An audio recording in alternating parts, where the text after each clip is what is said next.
The static crackled through every headset at forward operating base Valor like the voice of a ghost. 3 words, barely audible beneath the howl of desert wind and electronic interference. Ghost. Still. Flying. The radio operator, a wiry specialist named Kowalski, sat frozen, his hand hovering over the transmit button.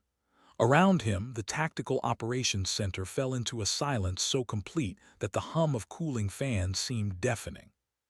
Colonel Marcus Veneman stood behind him, his weathered face carved from the same stone as the mountains visible through the reinforced windows.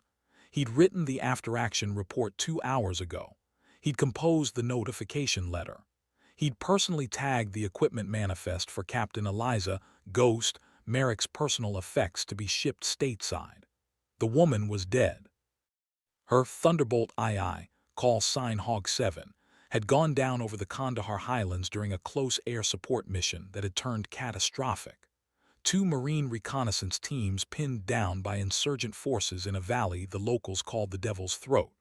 Merrick had been their only hope, their only angel with wings and a 30mm rotary cannon. She'd made 5 gun runs through weather that had grounded every other aircraft in theater. Visibility near zero. Wind shear that could snap a fighter jet in half. She'd gone in anyway because 23 Marines were dying in that valley, and Ghost didn't abandon her people. Never had. Not in Helmand Province 3 years prior when she'd landed her damaged aircraft on a highway to extract wounded soldiers. Not in Mosul when she'd provided cover fire for 6 hours straight, her fuel gauge reading empty for the last 90 minutes. Command had lost her transponder signal at 0947 local time. Search and rescue choppers couldn't penetrate the storm front that had swept down from the Hindu Kush like a living wall of rage. Satellite imagery showed nothing but churning gray chaos. The Marines in the valley reported seeing a fireball through the rain, heard the distinctive scream of a Thunderbolt's engines turning into a death spiral. Merrick hadn't responded to any radio calls. Standard procedure dictated presumed killed in action. Veneman had followed that procedure. He'd done everything by the book because the book was all they had when the world turned dark and people you cared about didn't come home. But now this, 3 words that shouldn't exist. Kowalski's hand was shaking. Sir, there's definitely something on the channel, same frequency Hog 7 was using. Veneman leaned in close, his jaw tight. Clean it up, run it through the filters. The specialist's fingers flew across the keyboard. Audio processing software stripped away layers of interference, each pass revealing more of what lay beneath. And then they heard it again, clearer this time, a woman's voice ground down to gravel by pain and exhaustion but unmistakably alive. Ghost, still flying. Need, immediate support. Grid follows. The operations center erupted. Officers crowded around Kowalski's station, their faces reflecting disbelief and desperate hope in equal measure. Major Patricia Graves, the senior air traffic controller, pushed through the crowd, her tablet already pulling up terrain maps and weather data. "That's impossible," she muttered, but her fingers were already working to triangulate the transmission source. "The storm cell over that region is Category 5 equivalent. Nothing should be airborne in that." Veneman grabbed a headset, his voice cutting through the chaos with parade ground authority. "All stations, silence. Hog 7, this is Valor Actual. Authenticate Lima Whiskey 7-3. The seconds stretched like hours. Static washed across the frequency in waves, each crest threatening to drown out whatever signal was trying to reach them. Then, punctuated by labored breathing and the groan of stressed metal, Merrick's voice came through. "Lima, Whiskey, 7-3, authenticated. Valor, I've got. Structural damage, hydraulics failing. But I'm still airborne." Graves was shaking her head, her eyes locked on the data stream flowing across her screen. "Sir, even if she's flying, there's nowhere for her to land. Every strip within 200 clicks is weathered in. Bagram's closed, Kandahar's closed. She doesn't have the fuel to reach." "Then we make her a landing strip," Veneman interrupted, his tone allowing no argument. He turned to the assembled officers, his gaze sharp enough to cut steel. "I want engineering on the line now. I want meteorology giving me real-time storm tracking. I want every available asset positioned for search and rescue the moment that weather breaks. and someone get me a direct line to General Haverson. A captain near the back spoke up, his voice uncertain. Sir, even if we could clear a strip in this weather, her aircraft took catastrophic damage. The Marines reported seeing. I don't care what the Marines reported, Veneman said, his words edged with something between fury and faith. Ghost says she's flying, she's flying. Now move. The operations center transformed into controlled chaos. Veneman pulled on his flight jacket and headed for the door, pausing only when Major Graves called after him. Marcus, you're not seriously considering going up in this. He didn't turn around. That woman has pulled off 6 impossible missions in 3 years. She's earned someone believing in number 7. Outside, the wind was already picking up, carrying with it the smell of distant rain and closer dust. Veneman made his way to the flight line where maintenance crews were battening down everything that could move. He found Chief Master Sergeant Raymond Haskell in Hangar 3, supervising the securing of an MH-60 Blackhawk. Chief, I need you to tell me honestly. If an A-10 took significant damage over the Highlands, what are we looking at?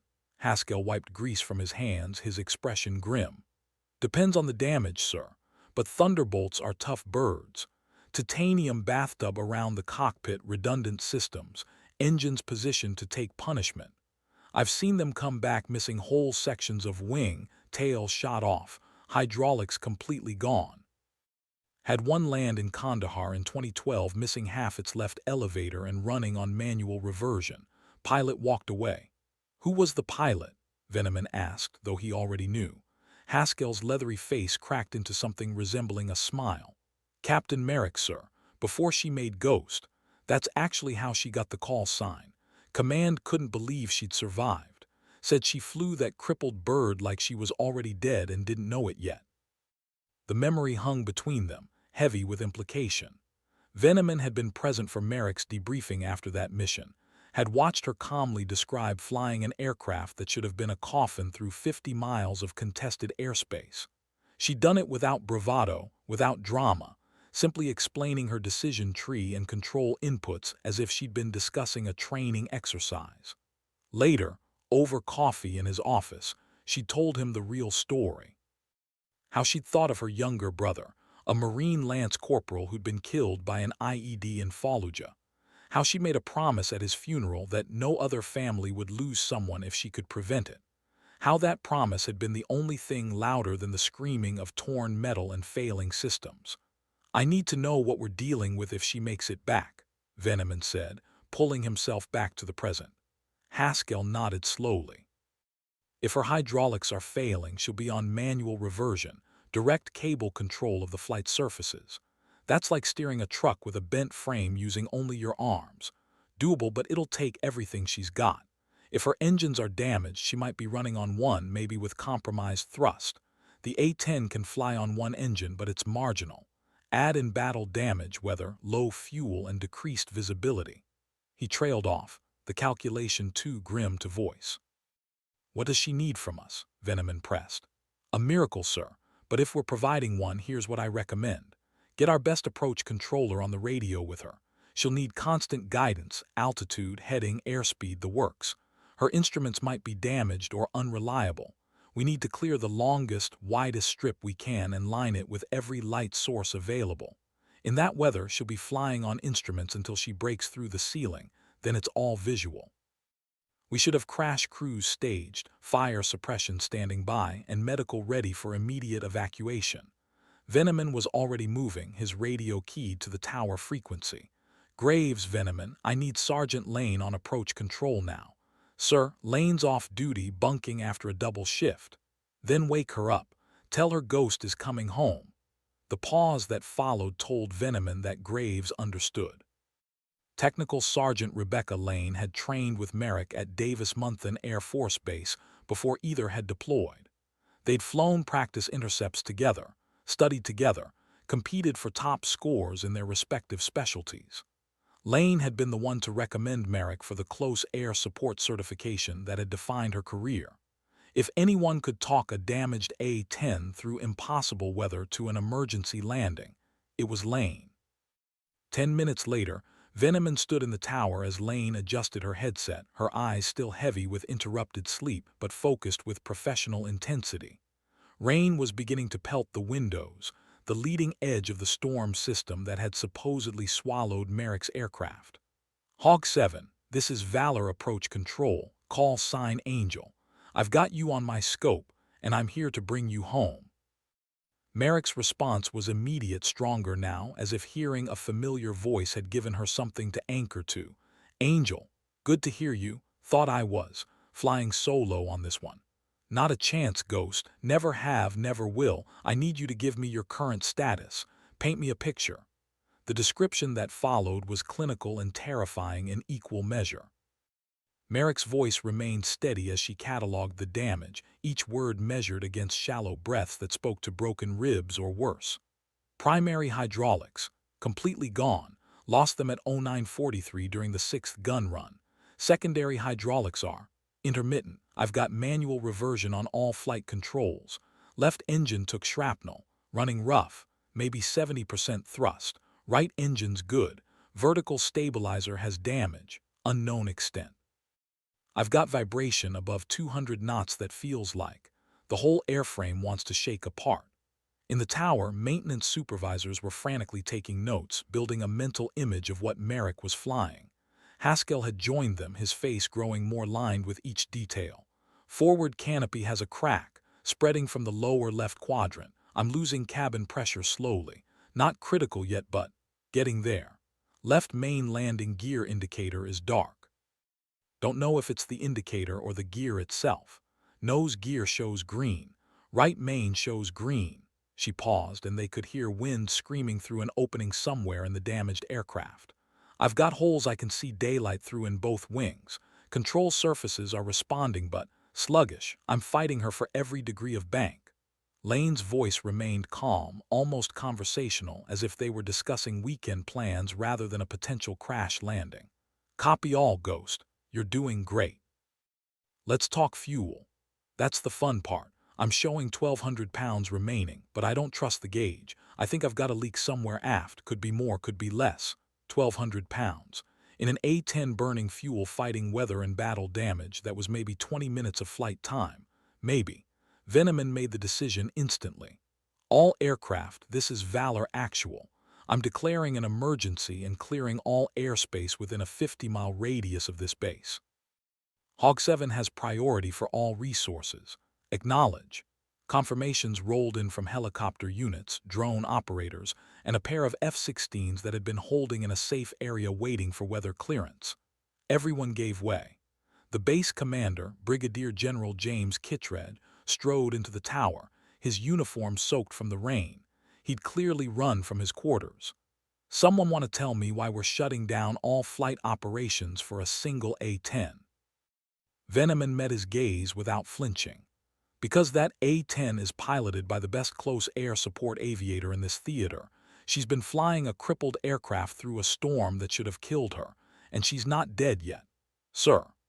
Kittredge looked from Veneman to the radar screen showing the solitary blip that represented Merrick's struggling aircraft, then to Lane, who was quietly feeding heading corrections through her microphone. The general had been a fighter pilot himself, had flown combat missions in 2 wars, and knew exactly what kind of skill and will were required to keep flying when every system was telling you to eject. What do you need? He asked simply. I need engineering to prep our primary runway for emergency landing. Full crash response, every light we have, foam the approach if we have time. I need medical standing by with their best trauma team. And I need weather to tell me when this storm cell is going to give us a window. Kittredge nodded and pulled out his radio, immediately beginning to issue orders. Within minutes, the base was transforming. Runway crews rushed into the rain despite the danger, setting up additional lighting arrays powered by generators. Fire trucks positioned themselves at strategic points along the runway, their crews checking equipment that everyone hoped would remain unused. The base hospital activated its trauma protocol, doctors and nurses appearing from quarters and mess halls, pulling on gear as they ran. In the tower, a young meteorologist named Dr. Sarah Chen pulled up satellite imagery on her laptop, her finger tracing the massive spiral of the storm system. "Sir, we've got a problem. This cell is actually intensifying. The leading edge will be over us in approximately 18 minutes. Behind it, conditions get worse before they get better." Veneman felt ice forming in his gut. How much worse? Wind gusts up to 70 knots, visibility near zero, severe turbulence. If she's not on the ground before that hits, she won't be able to attempt a landing. She'll have to divert. "There's nowhere to divert to," Lane said quietly, never taking her eyes from her radar screen. "Everything within her fuel range is either weathered in or she doesn't have the altitude to reach it over the mountains." Chen's face had gone pale. "Then she has 18 minutes to get here. After that, she didn't need to finish. After that, Merrick would be forced to eject over hostile terrain in the worst weather the region had seen in years. If the ejection didn't kill her, and with her injuries it might, the landing certainly could. And even if she survived the landing, she'd be alone in Taliban-controlled territory with limited survival gear and no immediate prospect of rescue." Veneman keyed his microphone. "Ghost, Valor Actual. I need you to push your airspeed as much as that bird will give you. We've got a weather window closing in 18 minutes. Merrick's response carried a hint of dark humor. "Copy that. Actual, pushing to best speed. That's about 210 knots. She doesn't like going faster. Neither do I, considering the vibration. 210 knots. In clear weather with a functioning aircraft, that was a leisurely cruise. Storm with battle damage and failing systems. It was threading a needle while riding a mechanical bull." Lane began feeding constant updates, her voice a steady stream of guidance that became Merrick's lifeline to the world beyond the gray chaos surrounding her. "Ghost, come left heading 270. Descend and maintain 8,000 feet. You're 43 miles out. Winds at your altitude are 340 at 35 knots, gusting to 45. Left to 270. Descending to 8,000. Each acknowledgement was punctuated by the groan of protesting metal, the background symphony of an aircraft being held together by skill and stubborn refusal to die. Veneman found himself watching the radar screen as if he could somehow will that blip to move faster, to defy physics and time and arrive before the storm window slammed shut. Beside him, Kittredge stood with his arms crossed, his face unreadable but his posture that of a man at attention, bearing witness. Haskell had pulled up maintenance records on a tablet, comparing Merrick's reported damage to historical cases, looking for any precedent, any data point that might help them understand what she was fighting. "Sir," he said quietly, "I pulled the stats on A-10 survivability. We've had birds come back from incredible damage, but this is different. She's flying on pure skill. Manual reversion means every input is direct from her hands and feet to the control surfaces. No computer assistance, no hydraulic boost. It's like driving a car without power steering, except the car weighs 23 tons and is traveling at 350 feet per second. She knows that, Chief. She's doing it anyway." "Yes, sir. That's what concerns me. She's got to be exhausted, physical fatigue alone from fighting those controls for this long. And if she's injured..." The implications hung unspoken. Lane's voice cut through the tension, still preternaturally calm. "Ghost, you're entering heavier precipitation. I'm showing increased returns on radar. Be advised you may encounter moderate to severe turbulence. Maintain heading 270, continue descent to 7,000 feet. Copy. Entering the soup now. Visibility dropping to near zero, going full instruments. Altitude 7,000, descending." In the cockpit of Hog 7, Eliza Merrick existed in a world reduced to sensation and will. The instrument panel before her was a constellation of warning lights, each one screaming about a different failure, a different reason she should be dead already. The stick in her right hand felt like it was connected to concrete blocks, every minute adjustment requiring arm strength that her damaged body was running out of. Her left hand managed the throttles, her feet worked rudder pedals that responded with unpredictable lag. Outside the cracked canopy, the world was gray violence.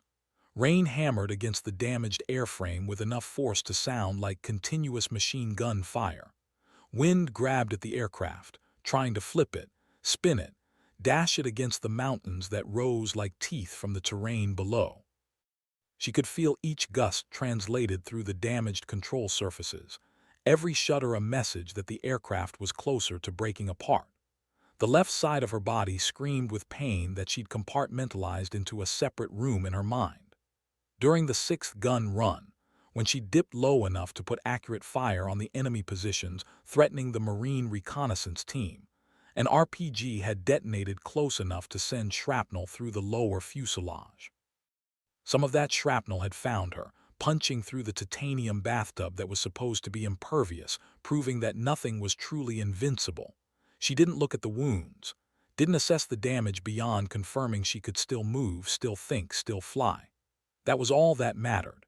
The Marines on the ground had stopped taking fire. Their radio calls, grateful, disbelieving, reverent, had been the last thing she'd heard before the storm had enveloped her completely. They'd wanted to know if she could make it out. She'd told them she'd see them back at base. It had been a lie that was trying very hard to become truth. Lane's voice in her headset was the only anchor to reality beyond the cockpit. Every heading, every altitude, every tiny correction was a lifeline she followed with religious devotion.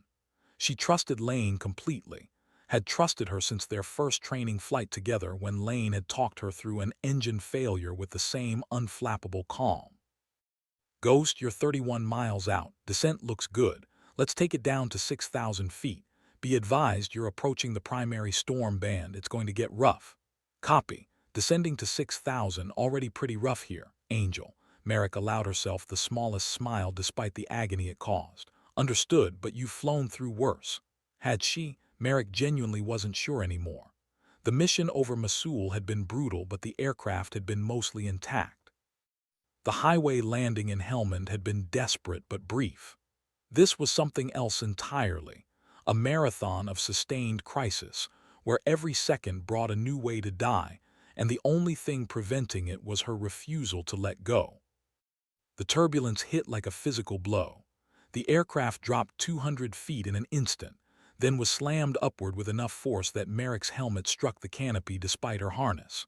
Alarms wailed, stall warning, altitude warning, overspeed warning, all screaming simultaneously as the damaged A-10 was tossed like a toy in the grip of atmospheric chaos. She fought it, corrected the bank with opposite rudder, caught the descent before it became a dive, added power to the struggling left engine and felt it respond with a surge that was more cough than roar. The stick wanted to rip itself from her hand. She held on with a grip that would leave bruises if she lived long enough for bruises to matter. Ghost, showing extreme altitude deviation. Say status. Lane's voice held the first hint of tension.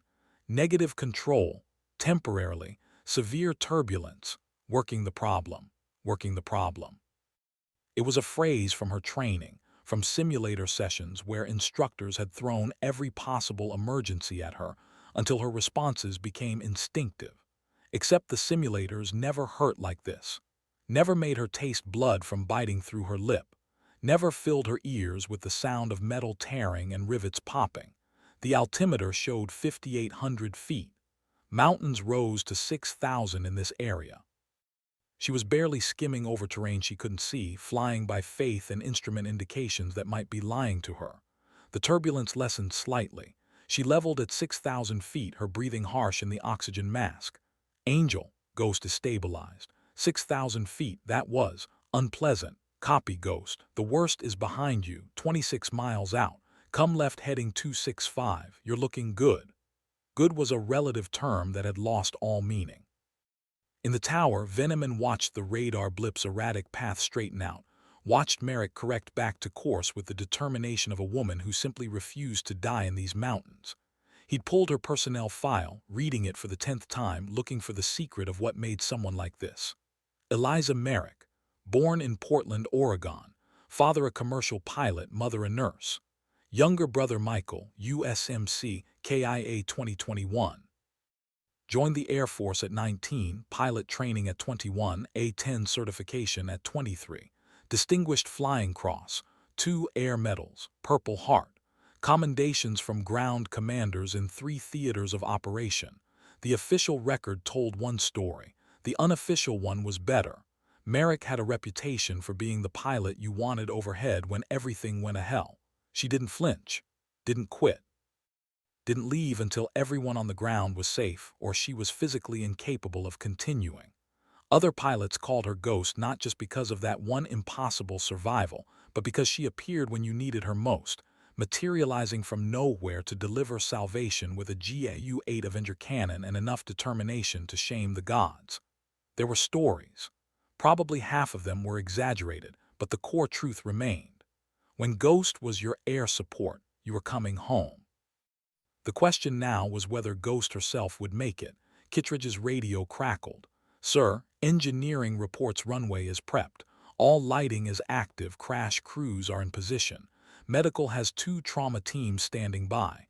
We're as ready as we're going to be. Time until the main storm band hits. 12 minutes, sir." 12 minutes to cover 26 miles, navigate an instrument approach in minimal visibility, and land an aircraft that was barely holding together. The math was tight. Veneman checked with Chen. "What's our ceiling right now?" The meteorologist consulted her instruments, her face lit by the glow of multiple screens. 4,000 feet and dropping. By the time she arrives, we'll be lucky to have 3,000. The main runway is at 2,300 feet elevation, so that gives her maybe 700 feet of vertical visibility to acquire the runway visually after breaking through the clouds. 700 feet, less than the height of a medium-sized office building. Merrick would have seconds to transition from instruments to visual, identify the runway, align her approach, and land, all while flying damaged aircraft with failed hydraulics and possibly compromised landing gear. Lane was already working the approach profile, her hands flying over her control panel. "Ghost, I'm going to start your approach now. Come left heading 255. Descend and maintain 5,000 feet. We'll take it down in 1,000-foot increments until we get you under the ceiling. Left to 255. Descending to 5,000. The words were coming slower now, each one pushed through increasing fatigue. Merrick's arms felt like they'd been replaced with lead weights. Every input to the stick required conscious effort to overcome muscles that wanted to cramp, tendons that threatened to give up. She'd been flying for nearly 3 hours on manual reversion, fighting storm and damage the entire time. Her body was trying to shut down.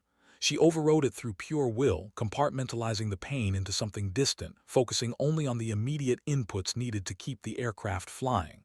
Heading, altitude, airspeed, trim, power. The 5 basic elements of flight reduced to mantra, repeated endlessly as the gray world beyond her canopy slowly began to darken. The storm was intensifying.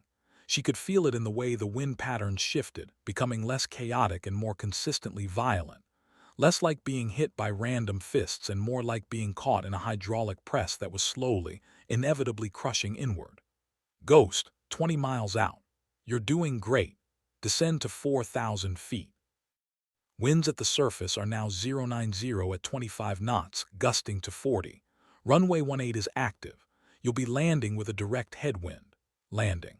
The word seemed to belong to another universe, one where aircraft had functioning landing gear and pilots who weren't held together by spite and obligation. But she acknowledged. "Copy. Descending to 4,000. At 4,000 feet, she broke through the lower cloud layer for a moment and caught a glimpse of the ground. Mountains. Close enough that she could see individual rocks, close enough that her altitude seemed horrifyingly inadequate. Then the clouds closed in again and the world was gray once more. Her left main landing gear indicator was still dark. She cycled it, hoping it was just a failed light, but it remained stubbornly unlit. Landing with one main gear would be catastrophic. Landing with no main gear would be only slightly worse. She'd crash either way, just in different styles. Angel Ghost. "My landing gear situation is uncertain. Recommend you have crash crews ready for a possible gear-up landing." There was the briefest pause before Lane responded. "Copy, Ghost. Crash crews are ready for any scenario. We're going to get you down safe." The confidence in Lane's voice was almost enough to make Merrick believe it. Almost. She'd trained for gear-up landings in the simulator, had studied the procedures until they were automatic. But simulation didn't capture the reality of bringing a damaged, barely controllable aircraft down at 160 knots with minimal visibility, and the real possibility of cartwheeling into a fireball. Ghost, 15 miles. Descend and maintain 3,000 feet. You're approaching the outer marker for the instrument approach. I'll be with you every step of the way. Descending to 3,000. The altimeter unwound. 3,500, 3,200, 3,000. Level. Heading 255. Airspeed 170. Sync rate 0. Steady. Every instrument input had to be perfect because she had no margin for error. One mistake, one moment of inattention, and she'd fly into the side of a mountain or lose control of the damaged aircraft or simply run out of ideas and will at the same moment. Ghost, 12 miles. Maintain 3,000 feet. You're slightly right, of course. Come left heading 250. Left to 250. The stick correction felt like pushing against a wall. Her right arm was going numb. She willed sensation back into it, forced her fingers to maintain their grip. Not yet. Not when she was this close. The radio crackled with a new voice, venomous, cutting through procedure with the authority of command. Ghost, this is Valor Actual. I want you to know that every person on this base is pulling for you. You've done the impossible before. Do it one more time. That's an order. Despite everything, Merrick felt something shift in her chest. Not hope exactly, but something like it. Recognition that she wasn't flying alone in this gray hell, that there were people waiting for her, wanting her to survive not just because she was a pilot but because she was Ghost, because she'd proven herself worthy of that call sign over and over, because she represented something larger than herself. Copy. Actual, I don't take well to orders, but I'll make an exception. The tower erupted in nervous laughter, tension breaking for just a moment. Kittredge shook his head, a reluctant smile crossing his face. She's making jokes. She's actually making jokes while flying a crippled aircraft through a storm on manual reversion. I'm not sure if that's heroic or insane. Veneman didn't smile. With Ghost, it's always both, sir. The minutes collapsed into seconds. 10 miles. 8 miles. The storm intensified right on schedule, wind speeds picking up, visibility dropping further. Merrick was flying almost entirely on instruments now, trusting the artificial horizon, the altimeter, the heading indicator, because the world outside gave her nothing but gray chaos and the occasional heart-stopping glimpse of terrain. Ghost, 6 miles. Begin descent for approach. Descend and maintain 2,800 feet. Runway elevation is 2,300 feet. You'll break through the ceiling around 2,600. Watch for the approach lights. Descending to 2,800. This was it, the final descent, the point where instrument flight would transition to visual, and she'd either see the runway or she wouldn't. Either the landing gear would work or it wouldn't. Either the aircraft would hold together for one more landing or it would disintegrate on touchdown. All the variables were in motion, and she could control almost none of them. 2,800 feet. The world was solid gray, rain hammering against the canopy in sheets. The crack in the forward panel had spread further, spiderwebbing across her field of view like a prophecy of failure. She could hear wind whistling through holes in the fuselage, a chorus of tiny voices screaming that she should have died an hour ago. Ghost, 5 miles. Looking good. Descend and maintain 2,600 feet. You should break through the ceiling momentarily. Merrick eased the stick forward, felt the nose drop, watched the altimeter spin down. 2,700, 2,650, 2,625. Gray, gray, gray. Then suddenly, heartbreakingly, the world appeared. Brown earth streaked with rain. Buildings with lights glowing against the darkness of the storm. And ahead, impossibly beautiful, impossibly distant, a strip of lights marching into the gloom. The runway approach lights, calling her home like a beacon through hell. Visual, she called out, her voice cracking. I have the runway. Ghost is visual. The tower erupted in controlled celebration. Lane's voice remained steady, professional, but even she couldn't quite hide the relief. Copy visual. Ghost, you're cleared to land runway 18. Wind 090 at 30 knots, gusting to 45. Check gear down. The moment of truth. Merrick recycled the landing gear one more time, pulling the lever and watching the indicators with an intensity that bordered on prayer. Nose gear green, right main green, left main dark. She waited 5 seconds, 10. The indicator remained dark. She could pull up, circle, try manual extension, but she didn't have the fuel or the time. The main storm band was arriving.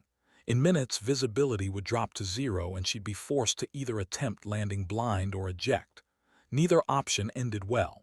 Decision time. She thought of her brother Michael, killed by an IED in Fallujah. Thought of the 23 Marines she'd saved today, who would go home to their families because she'd refused to let weather and enemy fire stop her. Thought of every pilot who'd ever trusted their aircraft to bring them home despite the odds.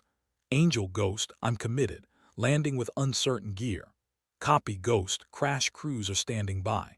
Bring her home, 4 miles. The runway was a strip of light against darkness. She adjusted her glide path, fighting wind shear that tried to push her off centerline.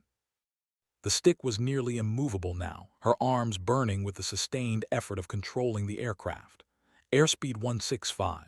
Too fast for a normal landing, but she needed the speed to maintain control authority with her damaged flight surfaces. 3 miles.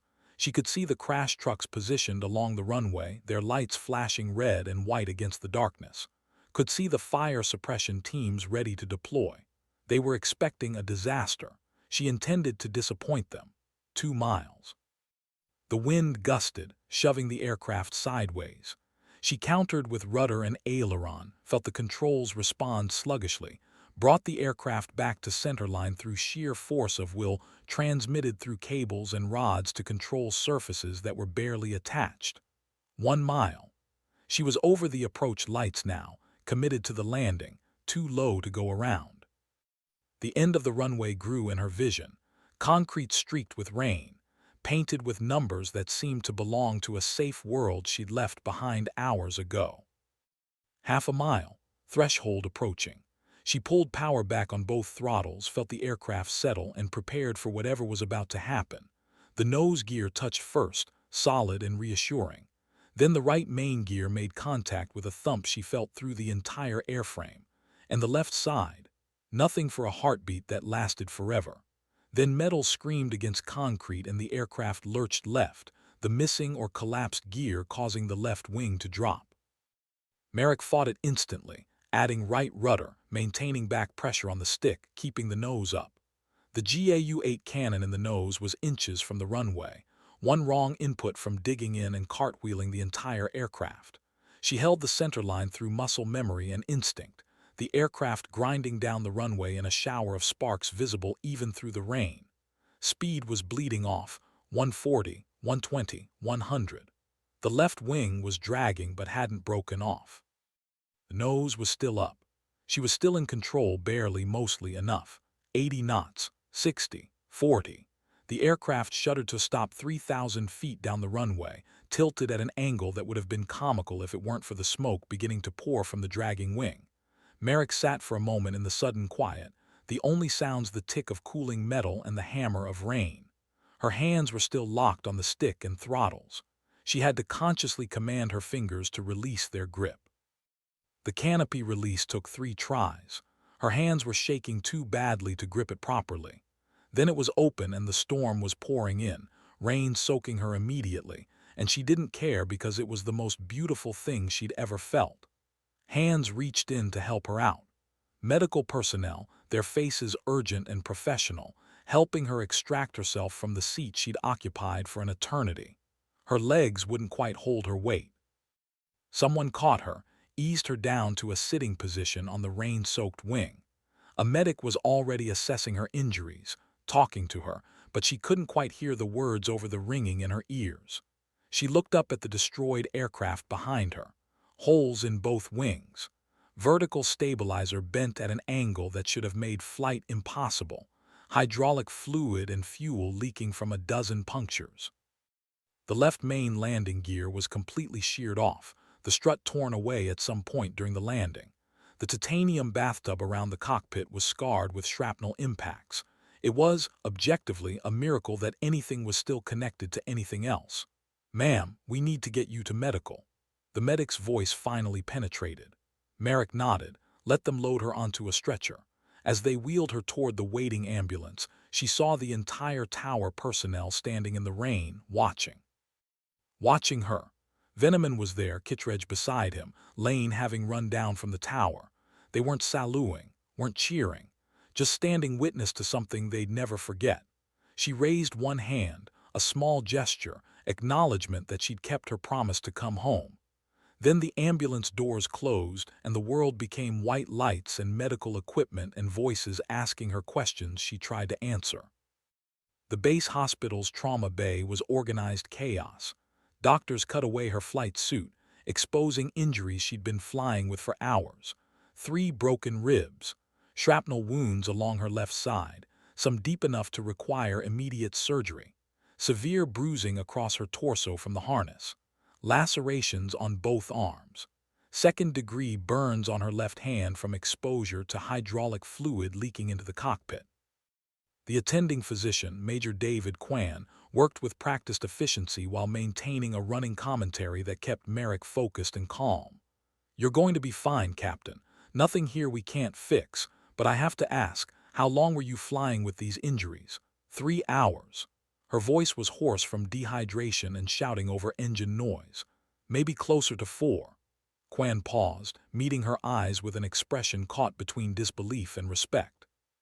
"Captain Merrick, these wounds should have made it difficult to walk, let alone fly an aircraft on manual reversion through a storm. How?" She thought about her brother, about the Marines in the valley, about every promise she'd made and kept. "Didn't have a choice. People needed me." It was that simple, that complicated. The surgery took 3 hours. When Merrick woke in recovery, the storm had passed and pale sunlight was filtering through the hospital windows. Lane was sitting in a chair beside her bed, looking exhausted and relieved in equal measure. "Hey, Ghost." Merrick's throat felt like sandpaper, but she managed a smile. "Hey, Angel, thanks for talking me down. Thanks for listening. You scared the hell out of all of us." Lane leaned forward, her expression serious. "The Marines from the valley sent a message. All 23 made it out alive because of you. They want to meet you when you're recovered." The weight of that settled over Merrick like a blanket. 23 people who would go home to families, friends, futures, because she'd refused to leave, because she'd kept flying when everything rational said to eject. "I'd like that," she said quietly. Lane nodded, then her expression shifted to something like awe. "Command's already submitted you for another distinguished flying cross, possibly a silver star, but honestly I think you're past the point where medals mean anything." "What do you mean?" "I mean you're a legend now, Ghost. What you did today. Pilots are going to be talking about it for decades. Flying 3 hours on manual reversion through Category 5 weather with critical injuries and multiple system failures. Landing gear up without cartwheeling. That's not just skill. That's beyond skill. That's something else entirely." Merrick closed her eyes, suddenly exhausted despite the sleep. "I was just trying not to die, Rebecca. Wasn't thinking about legacy. Just the next mile, the next minute." "I know. That's what makes it matter." The door opened and Veneman entered, carrying a tablet. He pulled up a chair on the other side of the bed, his weathered face showing lines of fatigue. "Captain Merrick, good to see you awake. Doctor says you'll make a full recovery, though you'll be grounded for at least 6 weeks while you heal." 6 weeks? Merrick tried to sit up, winced at the pain in her ribs. "Sir, I can fly sooner than that. We're short on close air support assets, Ghost." Veneman's tone was gentle but firm. "You've done enough, more than enough. The Air Force can survive 6 weeks without you. Hell, given what you pulled off today, you've probably bought yourself a permanent pass on anyone questioning your dedication." He tapped the tablet, pulling up images that made Merrick's breath catch. Her A-10 photographed from every angle in the growing daylight. The damage looked even worse than she'd imagined. Wings shredded, tail section bent, holes everywhere. The left landing gear mount completely torn away. "Maintenance finished their assessment an hour ago," Veneman continued. "According to Chief Haskell, this aircraft should have broken apart somewhere over the highlands. The stress factors don't support continued flight. Multiple structural members were compromised beyond their failure points. By every engineering calculation, Hog 7 should be scattered across 20 square miles of Afghan mountains." "But it's not," Merrick said, staring at the images. "No, it's not. Because you kept it together through sheer force of will. And because A-10s are built by people who understand that sometimes pilots need aircraft that can survive the impossible." Veneman set the tablet aside. "The Marines you saved today are calling you the angel of the devil's throat. It's already spreading through the ranks. Combined with your previous missions, you're approaching mythical status. That comes with responsibility. I don't want to be mythical, sir. I just want to do my job. I know. But you don't get to choose how people see you after something like this. Those Marines will go home and tell their families about the pilot who refused to leave them behind, who flew through hell itself to save them. Other pilots will study your approach and landing as an example of how to survive the unsurvivable. Whether you want it or not, you're an example now. Merrick was quiet for a long moment. My brother would have laughed at that. He used to say I was too stubborn to know when to quit. He was right. And today that stubbornness saved 23 lives.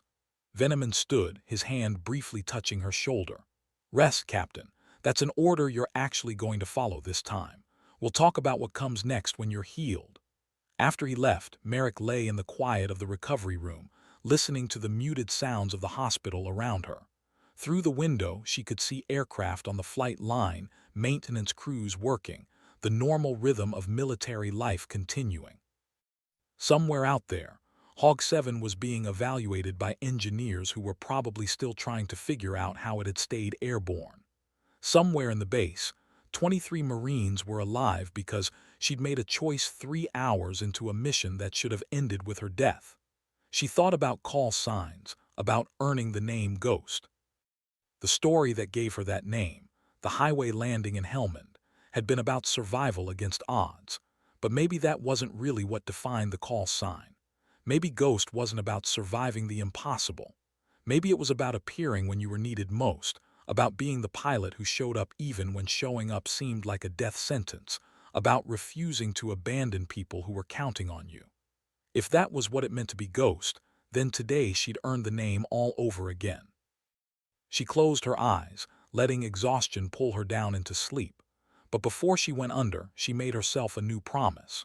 When she healed, when she flew again, she'd remember this feeling. Remember what it meant to fight for every second of flight, every mile of distance, every life that depended on her being exactly where she needed to be. She'd remember that sometimes the difference between tragedy and miracle was just one person who refused to give up. 2 weeks later, the ceremony was held on the flight line at Forward Operating Base Valor. The entire base turned out, standing in formation under clear blue skies that seemed to mock the memory of that terrible storm. Merrick stood at attention in her dress uniform, her ribs still healing, her left arm supported by a sling that would come off in another week. General Kittredge read the citation for the Distinguished Flying Cross with a voice that carried across the assembled troops. He detailed the mission, the damage, the impossible flight, the landing that should have ended in disaster. The words sounded surreal, like he was describing someone else's actions. But when he pinned the medal on her uniform, when the base erupted in applause that rolled like thunder across the tarmac, Merrick understood that this wasn't really about her. It was about what she represented, the possibility that courage and skill could overcome impossible odds. The promise that when everything went to hell, someone would be there to bring you home. That night in the officers' club, the Marines from the valley found her. 23 faces, young and old, scarred and unscarred, all wearing the same expression of gratitude that bordered on reverence. Their squad leader, Staff Sergeant James Ortega, stepped forward with a challenge coin in his hand. "Ma'am, the Devil's Throat survivors want you to have this. We had them made special. It's got our call sign on one side and yours on the other. As long as you carry it, you're one of us." Merrick took the coin, feeling its weight in her palm. On one side, the Marine Corps emblem surrounded by 23 names. On the other, a simple inscription, "Ghost Angel of the Devil's Throat, never forgot." "I don't know what to say," she managed, her voice thick. Ortega smiled. "Don't say anything, ma'am. Just know that every one of us owes you our lives. We've got families waiting back home, kids who will grow up knowing their dads because you refused to leave us. That's not something we'll ever forget."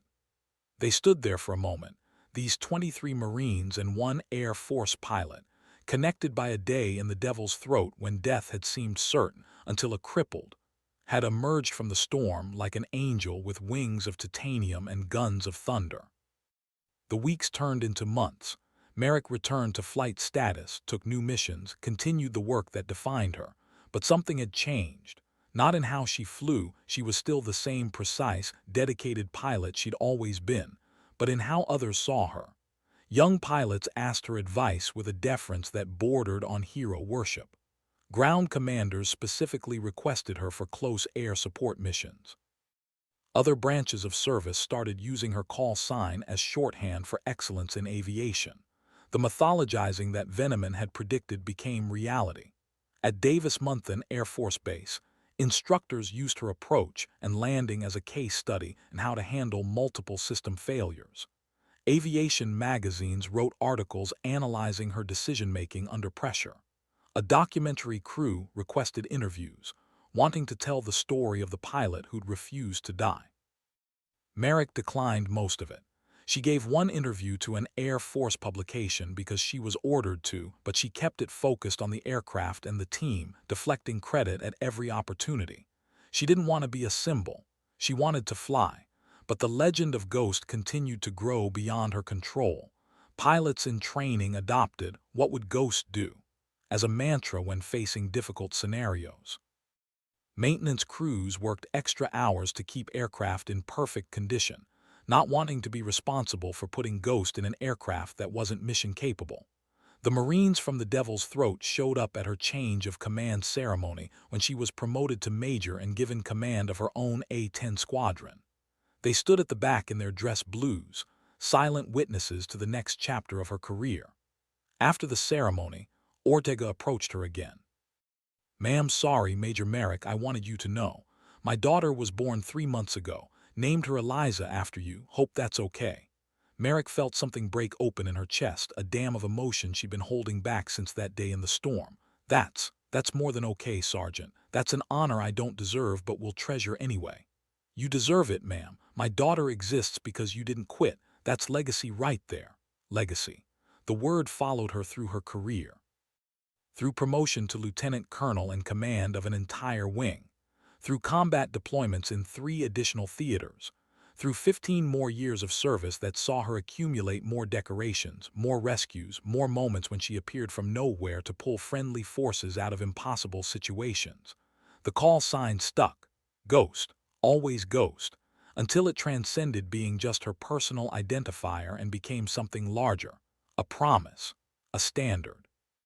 A reminder that sometimes one person with enough skill and determination could change the course of a battle, save lives that seemed lost, refuse to accept defeat even when all rational analysis said defeat was inevitable.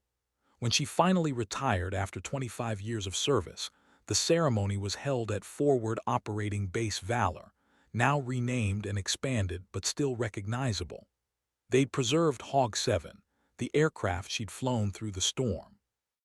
It sat on a pedestal near the main hangar, scarred and broken and beautiful, a monument to what could be survived. The retirement ceremony drew hundreds. Pilots she'd trained, ground forces she'd supported, commanders she'd served under. The Marines from the Devil's Throat were there again, older now, some with grown children in uniform themselves. Ortega's daughter Eliza, now 15, stood with them wearing a dress uniform that suggested she was following her father's path. The commanding general of Air Combat Command gave the keynote address. He spoke about service and dedication, about the standards that define excellence, about the difference between competence and legendary status. Major General Merrick has flown over 5,000 combat hours in the A-10 Thunderbolt II, he said, his voice carrying across the assembled crowd. She's been awarded 3 Distinguished Flying Crosses, 11 Air Medals, 2 Purple Hearts, and the Silver Star. She's commanded squadrons and wings, trained generations of pilots, and established standards that will shape close air support doctrine for decades to come. But that's not why we remember her. We remember Ghost because on one day over the Devil's Throat, when every rational decision would have been to eject and save herself, she chose to stay with a crippled aircraft and fight for every mile, every minute, because there were Marines on the ground who needed her. That choice and the skill to back it up saved 23 lives. But more than that, it reminded all of us why we serve. It showed what's possible when dedication meets capability, when courage refuses to yield to circumstances. He turned to Merrick, standing at attention despite the gray that now touched her temples, the lines that years of service had etched around her eyes. General Merrick, on behalf of the United States Air Force and every service member who has benefited from your example, thank you. Your service sets the standard for what it means to be a combat aviator. The applause was thunderous, sustained, coming from hundreds of people whose lives had been touched directly or indirectly by the woman who'd refused to leave anyone behind. Merrick accepted it with the same calm dignity she'd shown in that hospital bed 25 years earlier, acknowledging the recognition while deflecting the lionization, always uncomfortable with being elevated above the mission, the team, the purpose.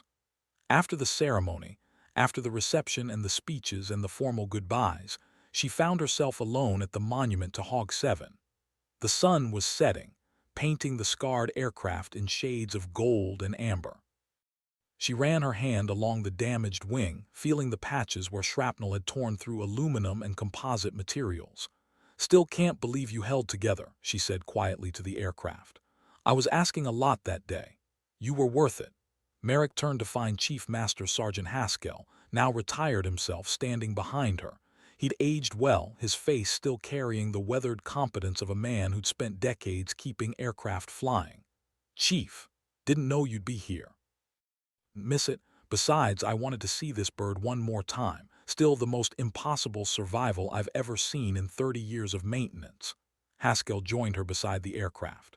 "You know what I tell young crew chiefs when they ask about this mission?" "What?" "I tell them that aircraft are machines, but in the right hands they become something more. They become partners, extensions of will. And that day, you and this A-10 became one thing, determination made physical. That's what kept you flying. Not luck, not favorable conditions, just absolute refusal to accept failure." Merrick was quiet for a long moment. "I think about that day sometimes.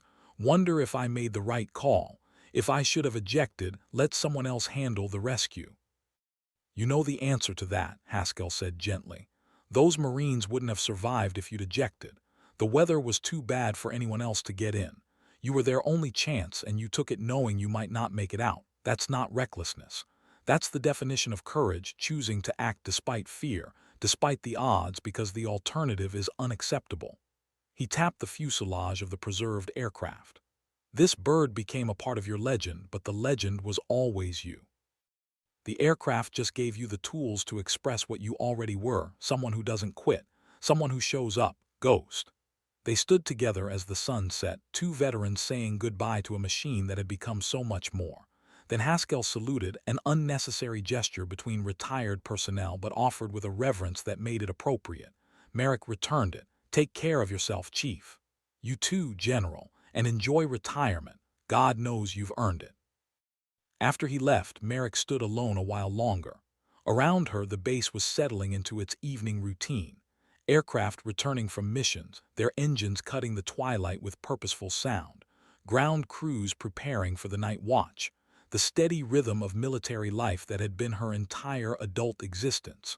Tomorrow she'd wake up without a mission, without a flight schedule, without responsibilities that had defined her for 25 years. The thought should have been frightening. Instead, it felt like permission to finally rest. She pulled out the challenge coin that Staff Sergeant Ortega had given her a quarter-century earlier. It was worn now, the edges smoothed by years of carrying it in her pocket on every mission. The inscriptions were faded but still readable. "Ghost, angel of the devil's throat, never forgot." She kept the promise embedded in that coin. Never forgotten, never left behind, never quit. But maybe it was time to make a different kind of promise. To remember that she'd proven what needed proving, saved who needed saving, served with honor and dedication beyond what anyone could reasonably expect. To accept that sometimes the greatest act of service was knowing when to pass the torch to the next generation of pilots who would carry forward the standard she'd helped establish. Merrick pocketed the coin and walked away from the monument, her back straight, her gait steady despite the invisible scars of a career spent pushing limits. Behind her, Hog 7 sat silent in the gathering darkness, a testament to impossible survival. Ahead, the lights of the base guided her forward into whatever came next. She'd been Ghost for 25 years, had earned the name, lived up to it, become the legend that others aspired to match. But underneath the call sign, underneath the decorations and the reputation, she was still Eliza Merrick, pilot, soldier, sister to a fallen Marine, daughter of a commercial aviator and a nurse. Human being who'd chosen service, chosen sacrifice, chosen to show up when others couldn't or wouldn't. That was enough. That would always be enough. The legacy wasn't in the monuments or the stories or even the coin in her pocket. It was in the 23 Marines who'd gone home, in the hundreds of other lives saved over 25 years of missions, in the pilots she'd trained who would carry forward her example. In young Eliza Ortega, named after a woman who'd refused to leave her father behind, now following her own path to service. Legacy lived in action, not memory, and Ghost's actions would echo for generations.